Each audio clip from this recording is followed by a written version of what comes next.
Hello friend, welcome to my YouTube channel. मैं एक जगह आपलोक চাইছে আরজিকে টিউটোরিয়াল। আজিৰ এই ভিডিওত আলোচনা কৰিম যে পুনৰ বন্ধ ঘোষণা কৰা হৈছে, অসম বন্ধ দিয়া হৈছে। এই 9 ডিসেম্বৰত পুনৰ বন্ধ ঘোষণা কৰা হৈছে আৰু কোনে দিছে আৰু কিয় দিছে সেই বিষয়ে এই ভিডিওটোত আমি আলোচনা কৰিম। তো ফ্ৰেন্ড আহক আজিৰ ভিডিওটোত জানি লও যে এই বন্ধটো কোনে দিলে আৰু কিয় দিছে। তো ফ্ৰেন্ড ইয়াত চাও কি কোৱা হৈছে যে সোমবাৰে অৰ্থাৎ অহা 9 ডিসেম্বৰৰ দিনা জাতিদংশী নাগৰিকত্ব সংশোধনী বিধেয়কৰ বিৰুদ্ধে প্ৰতিবাদ হিচাপে 12 ঘণ্টীয়া অসম বন্ধ আহ্বান জনাইছে সদৌ অসম চুতীয়া ছাত্ৰ সন্থাই। নৰ্থ ইষ্ট নাওৰ সৈতে হোৱা টেলিফোনিক বাৰ্তালাপত এই কথা জনাই সংগঠনটোৰ ৰাজ্যিক সাধাৰণ সম্পাদক মোহন বৰাই। সোমবাৰে পুৱা 5 বজাৰ পৰা সন্ধিয়া 5 বজালৈ এই বন্ধ কাৰ্যসূচীৰ আহ্বান জনাইছে ছাত্ৰ সংগঠনটোৱে। নাগৰিকত্ব সংশোধনী বিধেয়ক গৃহীত কৰিবলৈ কেন্দ্ৰীয় চৰকাৰে পূৰ্বৰ পৰা পৰিকল্পনা কৰিছিল বুলি অভিযোগ তোলে সংগঠনটোৰ সাধাৰণ সম্পাদকগৰাকীয়ে।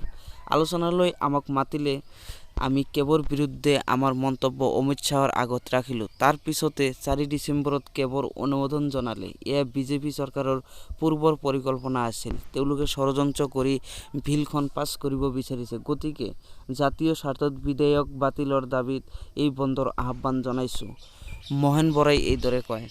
উল্লেখযোগ্য যে নাগৰিকত্ব সংশোধনী বিধেয়কৰ বিৰুদ্ধে অসমত অগ্নিগৰ্ভ পৰিস্থিতি হোৱাৰ পাছতো বিল গৃহীত কৰাৰ বাবে বদ্ধ পৰিকৰ বিজেপি চৰকাৰ। তো ফ্ৰেন্ড আপোনালোকে তো গমেই পালে কিহৰ কাৰণে অসম বন্ধ দিছে আৰু কোনে দিছে সকলোখিনি জানি ল'লে।